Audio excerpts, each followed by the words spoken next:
आप देख रहे हैं इस वक्त daily wagers, casual labours, IT workers, land owners, seasonal labours इस वक्त सरापा एहतिजाज है। महकमा PHE में कई महीनों से हमारे जो आरजी मुलाजमी हैं उनकी तनख्वाह वागुजार नहीं की गई। वाटर वर्कर्स डिवीजन श्रीनगर में 6 महीनों से तनख्वाह से महरूम है और बाकी डिवीजन में 2 महीने से तनख्वाह से महरूम है। जम्मू में हमारे साथियों को अगस्त सितंबर भी रिलीज कर दिया गया है, लेकिन अभी यहाँ पे जुलाई की तनख्वाह भी वागुजार नहीं की गई है। और वाटर वर्कर्स डिवीजन श्रीनगर में जो लोग काम कर रहे हैं पिछले 6 महीनों से तनख्वाह से महरूम है और नतीजतन हमारे जो आले फका कशी के शिकार है, कसम पुरसी की हालत में जिंदगी बसर कर रहे हैं।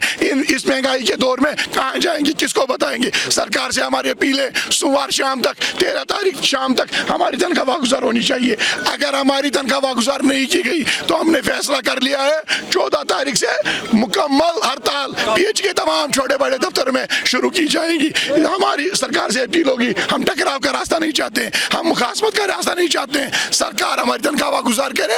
और दूसरी डिमांड हमारी, जो सरकार LG साहब ने कल एडवाइजरी बोर्ड के हवाले से टाइम एक्सटेंड किया है 1 महीना, हम उनसे कहना चाहते हैं मिनिमम वेज एक्ट हमारा मुतालबा है, लेकिन डिमांड नंबर 2 है। हमारी जो पहली डिमांड है वो रेगुलराइजेशन है।